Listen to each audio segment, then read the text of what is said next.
1 Samuel 14 அதிகாரம் 45வது வசனத்தை வாசிக்க கேட்போம். 1 சாமுவேல் 14:45. ஜனங்களோ சவுலை நோக்கி, இஸ்ரவேலிலே இந்த பெரிய இரட்சிப்பை செய்த யோனத்தான் கொலை செய்யப்படலாமா? அது கூடாது. அவன் தலையில் இருக்கிற ஒரு மயிரும் தரையிலே விழப்போகிறதில்லை என்று கர்த்தருடைய ஜீவனை கொண்டு ஆணையிட்டு சொல்லுகிறோம். தேவன் துணை நிற்க அவன் இன்று காரியத்தை நடப்பித்தான் என்றார்கள். அப்படியே யோனத்தான் சாகாதபடிக்கு ஜனங்கள் அவனை தப்புவித்தார்கள். தேவன் துணை நிற்க அவன் இன்று காரியத்தை நடப்பித்தான். சிறுத்தை பானைகளை மாட்டிக்கிட்டு அப்படியே இருந்துட்டு இருக்கிற மாதிரி இருந்ததுல, நான் கர்த்தருடைய கிருபையினால் ஒரு 30 வருஷம் அந்த சிறுவை குண்டத்தில் வந்து ஒரு 30 வருஷம் ஆகுது. ஆரம்பத்தில் கன்வென்ஷன் வைக்கும்போது நான் ஒரு ஆள் உட்காந்து எல்லா தெருவாக போய் வால் போஸ்ட் ஓட்டுவேன். இவ்வளோ தான் இருக்கும் மொத்தமே, ஒரே colour, single colour, rose colour paper, கருப்பு கலர் பெயிண்ட்டு, சக்கு நம்ம இறுக்கி வச்சுருப்போம். அப்படியே கொண்டு போய் ஒரு ஊராக ஒட்ட போகும்போது ஒரு ஊரில் கேட்டாங்க, என்ன ஒட்ட வருவீங்க அப்படின்னா, சர்ச்சில் மீட்டிங் வச்சுருக்கிறோம். அப்படி என்ன சர்ச்சு? சிறுவை குண்டத்தில் ஏஜி சர்ச்சில். அப்படியா? அங்கே வந்து ஜான் கென்னடின்னு ஒருத்தர் ஊழிஞ்சாரு அப்படின்னாரு. நான் அந்த காதுக்குள்ளே பனி போகக்கூடாதுன்னு சொல்லி தலைப்பாலாம் போட்டு வச்சுருந்தேன். அப்போ தலைப்பா கலத்திட்டு நான் தான் அந்த ஜான் கென்னடி அப்படின்னேன். நீங்களே வால் போஸ்ட் ஒட்டுவீங்களா? அப்படி யார் விட்டா யார் இருக்கா? அல்லேலூயா. அப்படி அந்த முதல் கூட்டம் அப்படி நடந்தது. அப்படி ஊராக வால் போஸ்ட்லாம் ஒட்டி அப்படி நடந்தது. சபை வளர்ந்துட்டுருக்கு. இப்போ ஆண்டுடைய கிருபையினால இப்போ பையங்க நல்லா வேலை செய்ய ஆரம்பிச்சிட்டாங்க. நேற்று எத்தனை வால் போஸ்ட் ஒட்டினீங்க? 50. எத்தனை மணிக்கு வீட்டுக்கு வந்தீங்க? 1 மணிக்கு வந்தீங்க. ரொம்ப சந்தோஷம். கைத்தட்டி எத்தனை மணி எடுத்துங்க பார்க்கலாம். ஆமாம், சரி. அப்போ பேனர்லாம் கெட்டி வச்சுருக்கு. நம்ம வந்து ஏன் நம்மளால் பயன்பட முடியல, செயல்பட முடியல? ஒரு பொறுப்பை கொடுத்தா ஏன் செயல்பட முடியல? ஒரு ஊழியத்தை கொடுத்தா ஏன் நம்மளால் செய்ய முடியல அப்படிங்கிறத சிந்திச்சு பார்க்கணும். நான் அடுத்த நாட்களில் சபையில் ஆட்கள்லாம் துரிதமாக வேகமாக செயல்பட மாட்டேங்காங்களே, என்ன செய்ய அப்படின்னு சொல்லி யோசிச்சுக்கிட்டு இருக்கும்போது சில வீடுகளில் போகும்போது நிறைய வீடுகளில் பிரச்சனைகள். இந்த பிரச்சனை உள்ளவங்கிட்ட போய், எப்பா நீ ஒரு 10 சேர் எடுத்து போடு, நோட்டீஸ் ஓட்டவா, நோட்டீஸ் கொடுக்க போ, வால் போஸ்ட் ஓட்டவா, நீங்கள் வீட்டு ஜபக்குள் நடத்து, பெண்கள் ஜபம் நடத்து, ஏரியா ப்ரேயர் நடத்துன்னா அவனுக்கு ஒன்றுமே விளங்க மாட்டேங்குது. அவனுக்கு அது என்னது தேவ ராட்சியங்கிறாங்க, என்னது பரலோகங்கிறாங்க, ஏதாவது செத்த பரலில் போகுது. அல்லேலூயா. அப்போ ஆண்டவர்கிட்ட ஜெபம் பண்ணும்போது இவர்கள் இந்த பிரச்சனையிலேருந்து விடுதலையாகி அவர்கள் நல்ல அர்ப்பணித்து அபிஷேகத்தில் நிரம்பி ஜெபிக்கக்கூடியவரால் மாறினால் அவர்கள் தேவனுடைய ராஜ்யத்தில் பயன்படுகிற ஒரு பாத்திரமாக இருப்பார்கள். அவர்கள் தேவனுடைய கரத்தில் முத்திரை மோதிரமாக இருப்பார்கள்.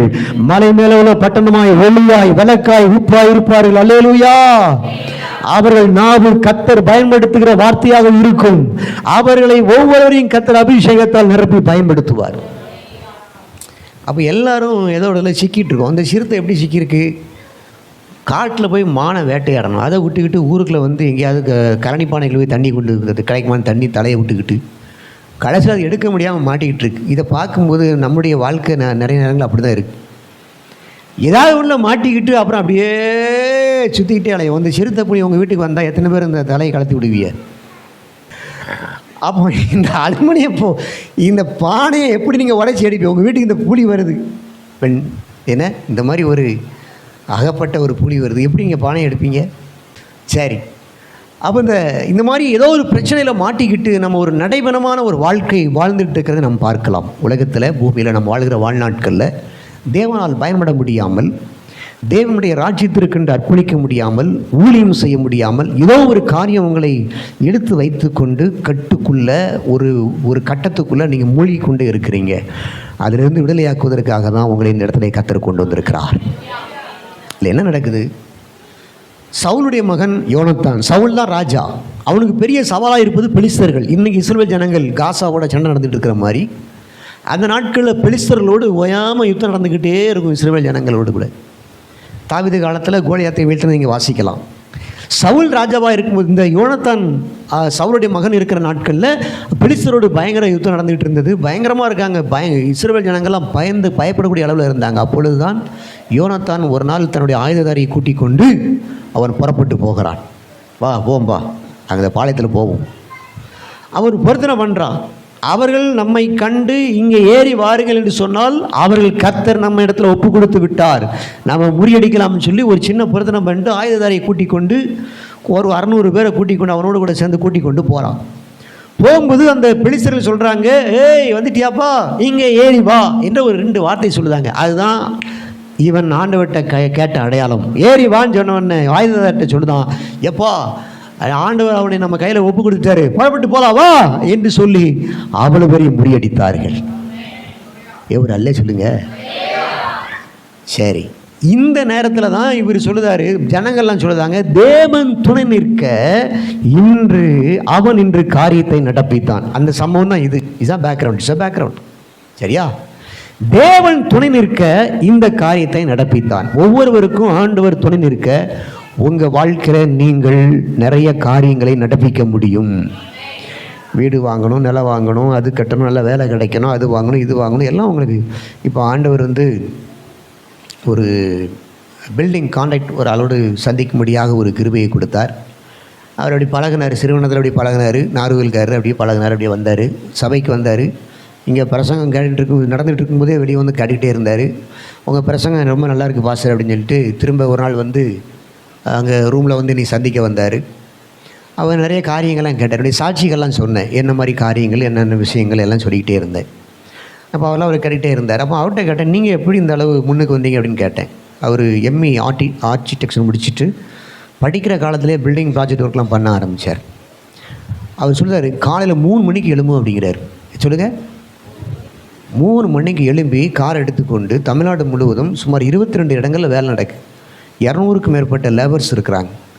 அந்த லேபர்ஸ் எல்லாம் நான் செக் பண்ணிவிட்டு வரிசையாக பார்த்துட்டு அந்தந்த இடங்கள்லாம் பார்த்துட்டு புதிய இடங்களை கட்டடம் கட்டுவதற்கு இப்போ நம்ம சர்ச்சில் இந்த எலிவேஷன் அவர் தான் கட்டிகிட்ருக்கார், இந்த மேலே உயர்த்தி இது மாதிரி எல்லா இடமும் போயிட்டுருக்குறேன் அப்படின்னு சொல்லி அவர் சொல்லுதார்.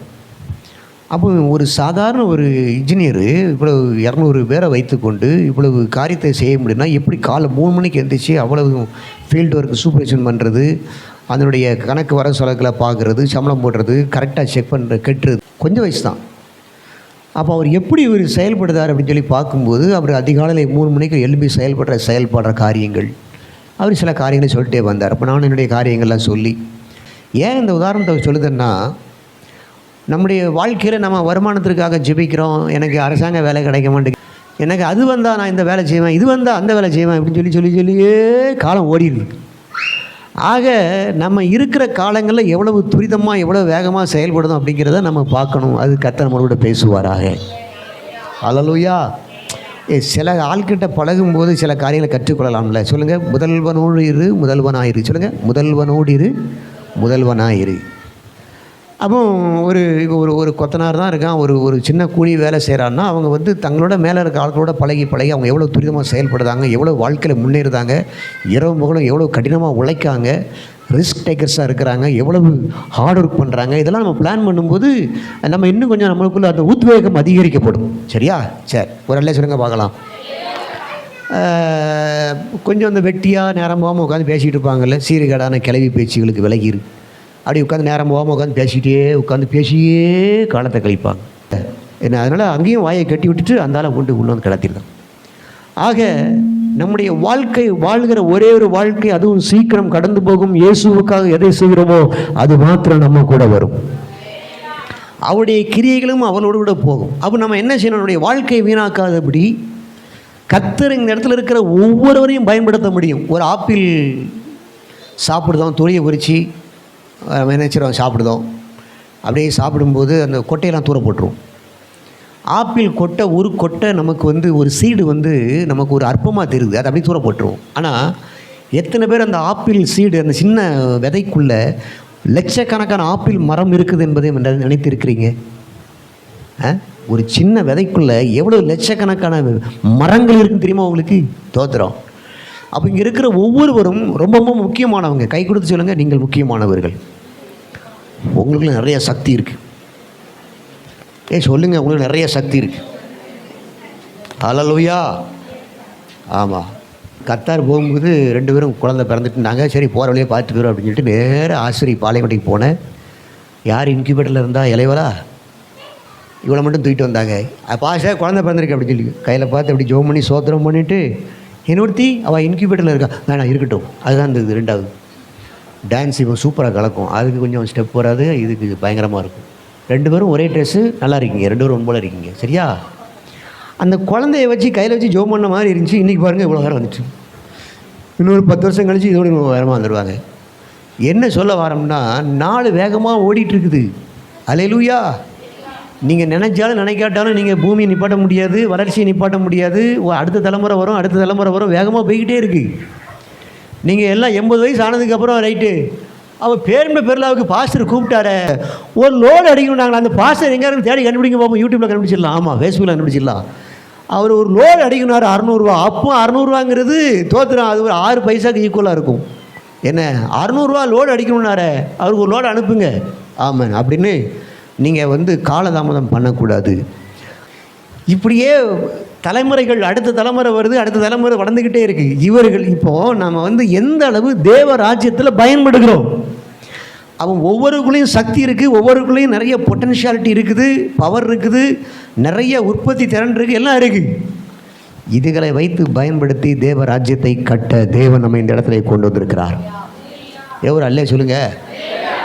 ஆமாம், இவர்களை வைத்து பயன்படுத்த இதைத்தான் நம்ம என்ன செய்ய முடியும்? இந்த வந்திருக்கிறவங்களை வச்சு தான் பயன்படுத்தி தேவராஜ்யத்தை ஸ்தாபிக்க முடியும். சரி, நாம் என்ன செய்யலாம்? இப்போ கண்ணிகளை சிக்கிறக்கூடாது. எல்லாரும் கர்த்தருடைய கரத்தில் பயன்படணும். நான் ரசிக்கப்பட்டவன்னு ஆண்டவரே, நான் எதுலையும் சிக்கிறக்கூடாது, தேவனோடு கூட பரலோக ராஜ்யத்தில் உழைச்சிக்கிட்டே இருக்கணும். ஃபாதர் பெர்க்மான்ஸ் இருக்கிற ஜெபத்தோட்டத்தில் நிறைய பேர் போய் கூட்டம் நடத்தணும் ஆகும்னு பேசிட்டு இருந்தாங்க. எப்போ எல்லாம் நடத்திட்டு போங்க, என்னையும் டிஸ்டர்ப் பண்ணாதீங்க அப்படின்னாராம். அல்லேலூயா. நான் தேவனோடு கூட அப்படியே ஜோம் பண்ணிகிட்டே இருப்பேன், என்னையும் டிஸ்டர்ப் பண்ணாதீங்க அப்படின்னு சொல்லி. இதில் நிறைய கற்றுக்கொள்ள வேண்டிய காடம் இருக்குது. ஒரு பாட்டு உண்டு, கண்ணீகளில் சிக்கிடாமல் கண்மணி போல் காத்திடும்,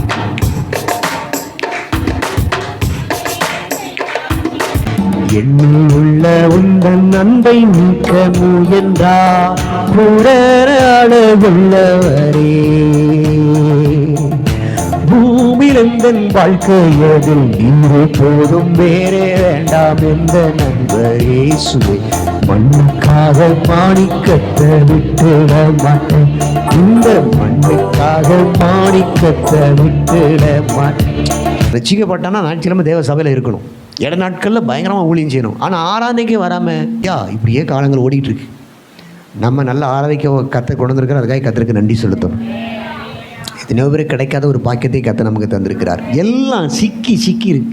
அதனால தான் அவங்களால பயன்பட முடியல. ஒரு கேர்சல் நடத்தணும், ஒரு சண்டே கிளாஸ் நடத்தணும், ஒரு பெண்கள் ஜெபம் நடத்தணும், ஒரு ஏரியாவில் போய் ஜெபம் பண்ணணும், ஒரு கிராம ஊழியம் பண்ணணும், ஒரு மருத்துவமனை ஊழியம் பண்ணணும், ஒரு சிறைச்சாலை ஊழியம் பண்ணணும், தங்களோடு இருக்கிற ஆத்துமாக்களுக்கு இயேசுவின் அன்பை சொல்லணும். இந்த பேருண்ட பெருளாவில் நம்ம முன்னின்று யுத்தத்தில் முன்னிருக்கிற மாதிரி நம்ம ஊழியம் செய்யணும் அப்படிங்கிற எண்ணங்கள் செயல்பட முடியாமல் முடங்கி கிடக்கிறார்கள். அது இல்லை, இது இல்லை, பணம் இல்லை, அது இல்லை, இது இல்லை, வியாதி இருக்குது, வலி இருக்குது. நான் அடிக்கடி சொல்லுவேன், வயசு ஆக ஆக வியாதிகள் அதிகமாகிட்டே தான் இருக்கும். அல்லேலூயா. இப்போ சுகர் 130 வந்துட்டா அடுத்தது 60 வயசு ஆகும்போது 180, 70 வயசு ஆகும்போது 190 தாண்டி போயிட்டு தான் இருக்குமே தவிர அது அப்படி தான் இருக்கும். வயசு ஆக ஆக அப்படியே நோய்கள் வேலை வந்துட்டு தான் இருக்கும். தோத்திரம். நான் எல்லாம் சோமானதுக்கப்புறம் சொல்லுங்கள், நான் முழு வேலைத்தோடு ஊழியம் செய்கிறேன், அது மட்டும் நடக்காது. சரியா? சொல்லுங்கள். எருசலேம் குமார் என்னை நைந்தோராய் உன்னுடைய அன்பை நீக்க முயன்றார் உள்ளவரே, பூமிலந்தன் வாழ்க்கையதில் நீரே போதும், வேறே வேண்டாம் என்ற நண்பர் இயேசுவே, மண்ணுக்காக மாணிக்கத்தை விட்டுட மாட்டேன், லோக சுக மேன்மை எல்லாம் எந்தனை கவர்ச்சித்தால், பாவ சோதனைகள் எல்லாம் என்னை சோதித்தார் உள்ளவரே, பூமிலந்தன் வாழ்க்கையதில் வேறே வேண்டாம் எந்த நண்பர் இயேசுவே, மண்ணுக்காக மாணிக்கத்தை விட்டுட மாட்டேன். இந்த பாட்டுடைய அர்த்தம், இயேசு பூரண அழகுள்ளவர். அவரை பார்த்துக்கிட்டே இருந்தால் போதும், மற்றதெல்லாம் அற்பமாக இருக்கும். ஒரு மயில் நிற்கணும் வைக்கலேன், மயில் அப்படி தோகையை வரிச்சிட்டு நிற்கிது. அங்கே பார்த்து நம்ம ஒரு கோழி வருதுன்னு வைங்களேன், அந்த கோழியெல்லாம் நம்ம அற்பமாக நினைப்போம். தோகையை விரித்து நிற்கிற மயிலை தான் நம்ம அழகாக பார்ப்போம். அதே மாதிரி தான் அது. இயேசுவை பார்க்கும்போது இந்த உலகத்தில் உள்ள எல்லாம், அதான் அது லோக சுக மேன்மை எல்லாம் எந்த கவர்ச்சித்தால்,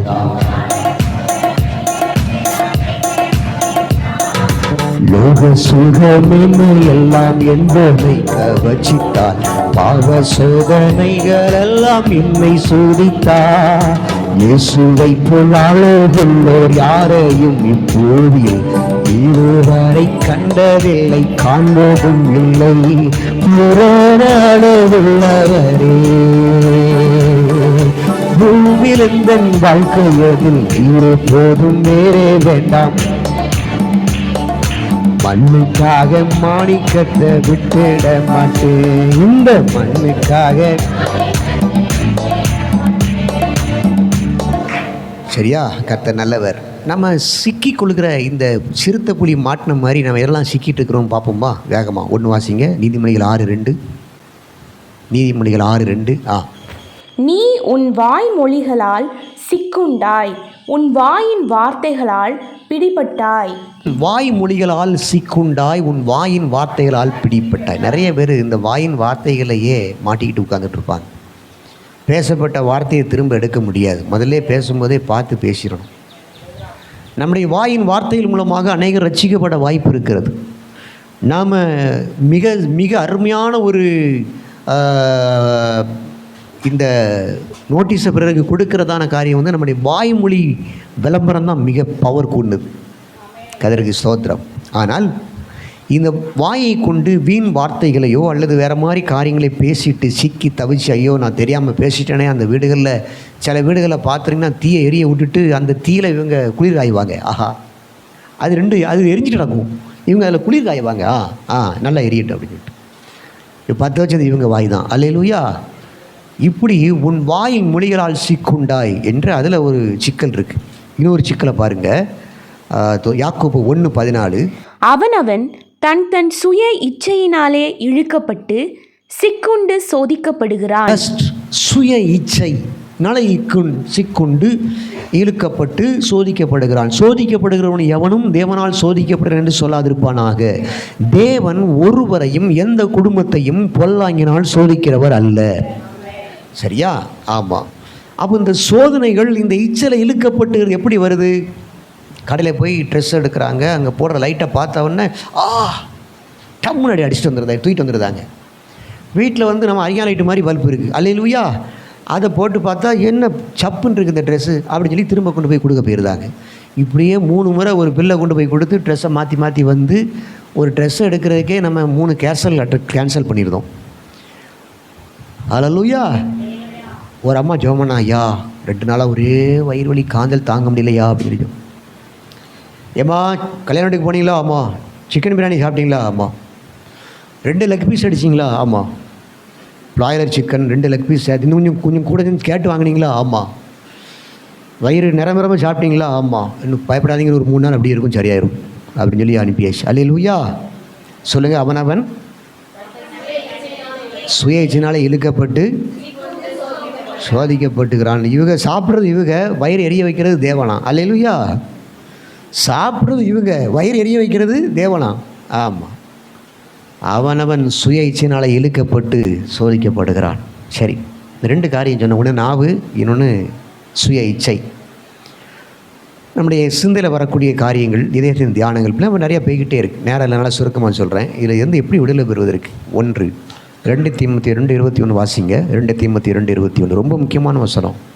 ஆகியால் ஒருவன் இவைகளை விட்டு தன்னை சுத்திகரித்து கொண்டால் அவன் பரிசுத்தமாக்கப்பட்டதும் எஜமானுக்கு உபயோகமானதும் எந்த நற்கிரியைக்கும் ஆயத்தமாக்கப்பட்டதுமான கனத்துக்குரிய பாத்திரமாய் இருப்பான். ஒரு கனத்துக்குரிய ஒரு பாத்திரமாய் இருப்பான். நல்ல ஒரு அருமையான வசனம். இந்த வசனம்லாம் எல்லாரும் கற்றுக்கொள்ளும். சரியா? He will be a honorable vessel. யாரு? இவைகளை விட்டு ஒருவன் தன்னை சுத்திகரித்து கொண்டால். எவைகளை விட்டு? தோத்திரம். எவைகளை விட்டு அப்படின்னு கேட்டிங்கன்னா, இந்த நிறைய காரியங்கள் சீர்கடான கல்வி பேச்சுன்னு இருக்குது, வீண் பேச்சுகள் இருக்குது. என்ன வீண் பேச்சுகள் இருக்குது, நிறைய பேச்சுகள் இருக்குது. நான் இந்த இடங்களில் கட்டட வேலைகள் நடக்கும்போது காலையில் 7 மணிக்கு வருவேன், தண்ணி ஊற்றுவேன், ஒரு 10 மணிக்கு போய் அவங்களுக்கு டீ வாங்கி கொடுப்பேன், 1 மணிக்கு சாப்பாடு வாங்கி கொடுப்பேன், 4 மணிக்கு ஒரு டீ வாங்கி கொடுப்பேன், சாயந்தரம் 6 மணிக்கு தண்ணி ஊற்றிட்டு திரும்ப எங்கேயாவது வீடுகளில் போய் ஜோம் பண்ணி கிடைக்கிற காணிக்கை வச்சு சிமெண்ட் மூடையெல்லாம் வாங்கிட்டு வருவேன். இப்படி டெய்லி என்னுடைய ப்ரோக்ராம் நடந்துகிட்ருக்கும். சில நாட்களுக்கு முன்பதாக இப்படி பம்பரமாக வேலை பார்த்துக்கிட்டு இருக்கும்போது சபையில் யாராவது ஹெல்ப் பண்ணால் நல்லா இருக்குமே அப்படின்னு நினச்சிட்டு இருப்பேன். பார்த்தீங்கன்னா ஒரு திண்ணையில் ஒரு பாட்டியோட ஒரு ஆள் உட்காந்து பேசிகிட்டு இருக்கார். அது வயசான பாட்டி, அது இறந்து போச்சு, அதனால் தைரியமாக சொல்கிறேன். அது ஒரு பணியார பாட்டிம்பாங்க. அது உட்காந்து பேசிக்கிட்டே இருக்கும், இந்த ஆள் உட்காந்து கட்டிகிட்டே இருப்பார். இதை பார்க்கும்போது எனக்கு எப்படி இருக்கும், அல்லேலூயா.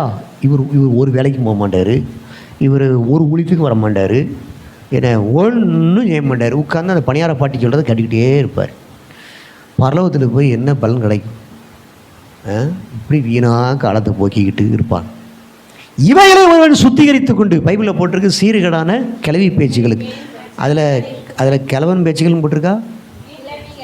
நாங்கள்லாம் சாதாரண ஆட்கள் கிடையாது, அல்லேலூயா. கிளவி பேச்சுகளுக்கு வயசான காலத்தில் உட்காந்து வெத்தலையை போட்டுக்கிட்டு உட்காந்து ஏங்கப்பா அப்படி உட்காந்து பேசிக்கிட்டே இருப்பாங்க. செவக்கெடுத்துக்கு போகாத, ஊழியை போகாத, பேருக்கு சேர் எடுத்து போட போறியா? வேண்டாம், ஓமாலையில் உட்காந்து பேசிட்டே இரு. கிளவி பேச்சு. இவைகளை விட்டு ஒருவன் தன்னை சுத்திகரித்து கொண்டால், ஆரம்பம் ரசிக்கப்பட்டவொடனே நாங்கள்லாம் என்ன செய்வோம்னா, ஒரு பாட்டில் தண்ணி எடுத்துகிட்டு வனாந்தரம் ஒடியே காட்டுக்குள்ளே போயிடுவோம், ஒடியே அந்த ஓடங்காட்டுக்குள்ளே போயிடுவோம். போய் உட்காந்து அப்படியே பைபிள் வாசிக்கிட்டு தண்ணியை குடிச்சிட்டு ஜெபம் பண்ணிக்கிட்டு பைபிள் வாசித்து ஜெபம் அப்படியே காலத்தை போக்குவோம். அது பரலோகத்திலிருந்து ஒரு பெரிய மகிமை பெற்றது போன்ற ஒரு அனுபவம் ஏற்பட்டது. அதான் இது சொல்லுது, ஒருவன் இவைகளை விட்டு சுத்திகரித்து கொண்டால். இவைகளை விட்டு சுத்திகரித்து கொண்டால், டிவியை ரொம்ப நேரம் பார்க்குறது, நாடகம் பார்க்குறது, கண்ட கழுதியும் பார்க்குறது, யூடியூப்பில் ரொம்ப நேரம் உட்காந்துருப்பது, உட்காந்து எல்லாம் அதிலேயே நேரத்தை போட்டு கலக்கி இருக்கிறது. இவையை விட்டு ஒருவன் தன்னை சுத்திகரித்து கொண்டால் அவன் பரிசுத்தமாக்கப்பட்டதும், கான்செக்ரேட்டட், எஜமானுக்கு உபயோகமானதும், யூஸ்ஃபுல், எந்த நற்கிரிகளுக்கும் ஆயத்தமாக்கப்பட்டதுமான கனத்துக்குரிய ஒரு பாத்திரமாக இருப்பான். அல்லேலூயா. ஆண்டவர் நமக்கு ஒரு பெரிய சவாலான வார்த்தையை சொல்லுதார். என் வல்லமையை சுமக்கிற ஒரு பாத்திரமாக நான் உன்னை தெரிந்து கொண்டேன், ஒரு கிருபா பாத்திரமாக நான் உன்னை தெரிந்து கொண்டேன். நீ இந்த உலகத்தால் கரைப்படாதபடி, இந்த உலகத்தை விட்டு வேறு பிரிந்து நீ என்னுடைய சமூகத்தில் காத்திரு. நான் உன்னை வணைந்து கொண்டு முத்திரை மோதிரமாக, உப்பாக, ஒளியாக மாற்றுவேன் என்று கர்த்தர் சொல்லுகிறார். அல்லேலூயா. அடுத்த வசனம் படிங்க. அன்றியும் பாளையத்துக்குரிய இச்சைகளுக்கு நீ விலகி ஓடி சுத்த இருதயத்தோட கர்த்தரை தொழுது கொள்ளுகிறவர்களுடனே நீதியையும் விசுவாசத்தையும் அன்பையும் சமாதானத்தையும் அடையும்படி நாடு. இதை விட்டு நீ விலகி ஓடி சுத்த இதயத்தோடு கர்த்தரை தொழுது கொள்ளுகிற ஜனங்களோடு கூட சேர்ந்து நீதி, விசுவாசம், அன்பு, சமாதானத்தை அடையும்படி நாடு. இந்த பியூர் ஹார்ட்ஸ் யாரெல்லாம் இருக்கான்னு பார்க்கணும்.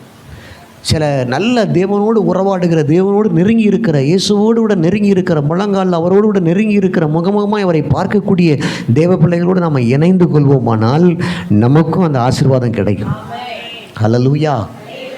இந்த ஃபாதர் அடிக்கடி சொல்வார், சில ஆட்கள் நல்லா பிடிச்சிருந்தா அவங்களோட இணைந்து நம்ம ஜெபம் பண்ணுவோம். சில ஆட்கள் கொஞ்சம் பிடிக்காமல் இருந்தான்னா அவனை தள்ளி வச்சு அவனை ஆசீர்வதிப்போம். எப்படி? ஹல்லேலூயா. கொஞ்சம் தள்ளி வச்சு அவரை ப்ளஸ் பண்ணுவோம். சில பேருக்கு நம்ம நல்லா அவனை பாட தெரியாது, பாட சொல்லி கொடுத்துருப்போம், பிரசங்கம் பண்ண தெரியாது, பிரசங்கம் பண்ண கற்றுக் கொடுத்துருப்போம், அவங்களுக்கு எல்லாமோ செலவழிச்சிருப்போம், எல்லாமே பண்ணி வச்சுருப்போம், நம்ம மேலே மண்ணலி போட்டு போயிருப்பான். ஆனால் அப்படிப்பட்ட ஆட்களையும் நம்ம நினைஞ்சணும், அவன் சவிச்சிடக்கூடாது, ஆசீர்வாதமாக இருப்பா அப்படின்னு சொல்லி கொஞ்சம் தூரத்தில் வச்சு. ஆமென், ஆமென், பிரைஸ் தி லார்ட். அப்போ சுத்த இதயத்தோடு கர்த்தரை தொழுது கொள்கிறவர்கள் யாருன்னு பார்த்து அவங்களோடு கூட நம்ம இணைந்து தேவனுடைய அன்பையும் நீதியும் சமாதானத்தையும் அடையும்படி நாடணும். சுத்த இதயத்தோடு சேர்ந்து, அதை தான் 24 மணி நேரம் ஜெபம். ஜெபிக்கிறவங்க வராங்க, அவங்களோட இணைந்து ஜெபிப்போம். வேறு யாரும் வர முடியுமா? பாவம் செய்கிற வர முடியுமா? மணிக்கணக்காக டிவி நாடகம் பார்க்குறவங்க வர முடியுமா? பரலோக தாகம் உள்ள மட்டும்தான் 24 hours ஜெபத்தில் வர முடியும். தோத்திரம். அப்போ அவங்களோடு கூட சேர்ந்து நம்ம இணைந்து கொள்வோம். இப்படி சுத்த இதயத்தோடு தேவனை ஆராதிக்கிற ஜனங்கள் யாருன்னு பார்த்து அவங்களோடு கூட இணைந்து கொண்டால் உங்களுடைய வாழ்க்கையில, ஆவிக்குரிய வாழ்க்கையில நீங்கள் முன்னேற முடியும். கர்த்தர் உங்களுக்கு துணையாக நிற்பார், நீங்கள் காரியத்தை நடப்பிப்பீர்கள். 2 பேதுரு 1:4, 2 Peter 1:4. இச்சையினால் உலகத்தில் உண்டான கேட்டுக்கு தப்பி திவ்ய சுவாபத்துக்கு பங்குள்ளவர்களாகும் பொருட்டு மகா மேன்மையும் அருமையுமான வாக்குத்தத்தங்களும் அவைகளினாலே நமக்கு அளிக்கப்பட்டிருக்கிறது. மகா மேன்மையும் அருமையுமான வாக்குத்தத்தங்கள் நமக்கு அளிக்கப்பட்டிருக்கிறது. How can we overcome the lust? இந்த உலகத்தில் இருக்கிற சுய இச்சைகளை நாம் எப்படி மேற்கொள்வது? மகா மேன்மையான வாக்குத்தத்தங்கள் நமக்கு அளிக்கப்பட்டிருக்கிறது. பைபிளில் ஆயிரக்கணக்கான வாக்குத்தத்தங்கள் இருக்கிறது. இந்த கண்ணிகளை சீக்கிரம் சோதனையில் விழுந்து விடாதபடி நமக்கு நிறைய வாக்குத்தத்தங்கள் இருக்குது. அந்த வாக்குத்தத்தங்களை பிடிக்கணும். வாலாக்காமல் தலையாக்குவேன், கீழாகாமல் நீ மேலாவாய், நீ ஆசீர்வாதமாக இருப்பாய், உன் பேரை பெருமைப்படுத்துவேன், நான் உன் கூட இருந்து செய்கிற காரியம் பயங்கரமாக இருக்கும். நிறைய வாக்குத்தத்தங்கள் இருக்கிறது. இந்த வாக்குத்தத்தங்களை பிடித்து கொண்டு, இந்த வாக்குத்தத்தங்களை தியானித்து கொண்டே இருப்பீர்களானால் இந்த உலகத்தின் இச்சைகளுக்கு நம்ம தப்பலாம். எந்த கண்ணிகளையும் சீக்கிர மாட்டோம். அல்லேலூயா. ரொம்ப வசனங்களை ரொம்ப கவனிக்கணும்.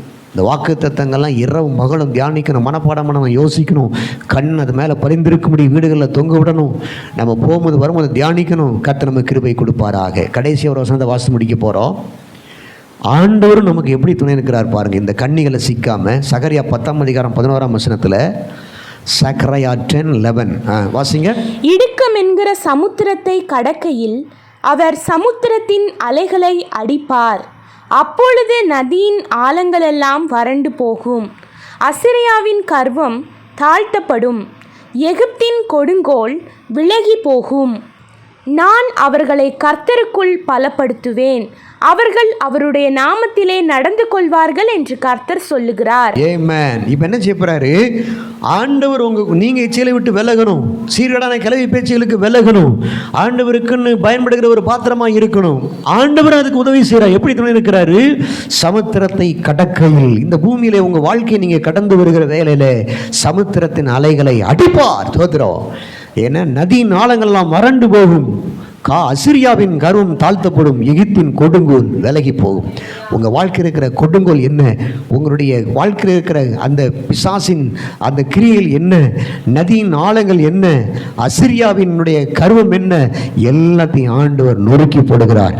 தேவன் தாமே உங்களுக்கு முன்பதாக செல்வார். கோணநாளை சபையாக்குவார். ஹல்லேலூயா. ஆமாம். இப்படிப்பட்ட அற்புதங்கள்லாம் செய்து இந்த வாரத்தில் கர்த்தர் துணை நிற்க நீங்கள் காரியத்தை நடப்பிக்க போகிறீங்க. உங்களுடைய பிரச்சனையிலிருந்து வெளிவர போறீங்க. தேவனுடைய ராஜ்யத்தில் பயன்படுகிற ஒரு தேவ பிள்ளைகளாய் மாற போறீங்க. ஹல்லேலூயா. ஏமன் எத்தனை காலங்கள் இந்த உலக பாரத்திலேயே மூழ்கி இருக்க போறீங்க. எத்தனை காலங்கள் இந்த உலக சுமையிலேயே வாழ்ந்திருக்க போறீங்க. அதிலிருந்து விடுதலையாகி பரிசுத்த ஆவியில நிரப்பப்படவும், ஜெபிக்கவும், உலகத்தை மேற்கொள்ளவும், ஜெயம் பெறவும் கர்த்தர் இந்த மாலைகளில் பகல்களில் கர்த்தர் நம்ம இந்த இடத்துல வந்து கொண்டு வந்திருக்கிறார். இந்த ஜெப நேரத்தில் கர்த்தர் உங்களை எப்படி மாற்ற போகிறார். ஹல்லேலூயா. அநேக பிரச்சனைகள் உண்டு. ஒவ்வொரு நாளும் பிரச்சனைகள் உண்டு. பல விதங்களில் வரும். எல்லாவற்றையும் சந்தித்து ஜெயம் பெற்றவர்களாய், ஜெயம் பெறுகிறவர்களாய், ஜெயிக்கிறவர்களாய் கர்த்தர் உங்களை மாற்ற போகிறார்.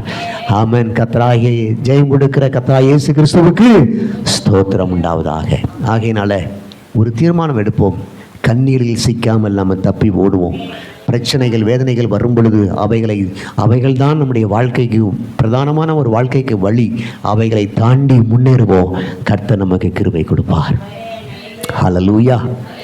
சந்தோஷம் அல்ல சொல்லுங்க பார்க்கலாம். கை உயர்த்தி சொல்லுங்க, நான் கர்த்தருக்காக பயன்படுவேன். ஒரு 50 பேரை கூட்டிகிட்டு வருவேன். ஆண்டு சொல்றாரு, தோத்திரம், ஒருவன் 1000 பேரை துரத்துவான். ஒரு யூதனுடைய வசனத்தை பிடித்து கொண்டு 10 பேர் தேவனுடைய ஆலயத்துக்கு. இதெல்லாம் வாக்குத்தத்தங்கள், மகா மேன்மையான வாக்குத்தத்தங்கள் நமக்கு அளிக்கப்பட்டிருக்கிறது. ஜெபம் பண்ணுவோம். கர்த்தர் சாதாரண யோனத்தான் சொன்ன ஒரு வார்த்தை, கொஞ்சம் பேரை கொண்டாயிலும் அநேக பேரை கொண்டாயிலும் ரட்சிப்பது தேவனுக்கு லேசான காரியம். அதில் தான் அது வருது. அந்த வசனங்கள்லாம் வருது. லேசான காரியம். யோனத்தானை கொண்டு இவ்வளவு பெரிய ரட்சிப்பை ஏற்படுத்திய தேவன் இங்கே வந்திருக்கிற ஒவ்வொருவரையும் கொண்டு கர்த்தர் பெரிய காரியங்களை செய்வார். கர்த்தர் யாரை பயன்படுத்தியிருக்கிறார் தெரியுமா? பெரிய பெரிய சதுசேயர்கள், பரிசேயர்கள், வேதபாரர்களை அல்ல, சாதாரண மீன் பிடிக்கிறவர்களையும், சாதாரண வரி வசூலிக்கிறவர்களையும், சாதாரண இவர்கள் பேதமை உள்ளவர்கள் என்று சொல்லக்கூடியவர்களையும் கர்த்தர் எடுத்து பயன்படுத்தினார். இவர்களுக்கு இந்த தைரியம் எங்கிருந்து வந்தது? இவர்கள் எப்படி இந்த வார்த்தைகளை பேசுகிறார் என்று ஆச்சரியப்படக்கூடிய அளவில் தேவன் பயன்படுத்தினார். ஆகையினால இன்னைக்கு நம்மை கொண்டு கர்த்தர் பெரிய காரியங்களை செய்ய முடியும். ஒரு மனிதனை முறியடிக்கிறது போல நீ மீதியானவரை முறியடிப்பாய். அல்லேலூயா. நமக்குள்ள அநேக கிருபைகள், அநேக தாளங்கள் இருக்கிறது. எடுப்போம், பயன்படுவோம், பயன்படுத்துவோம்.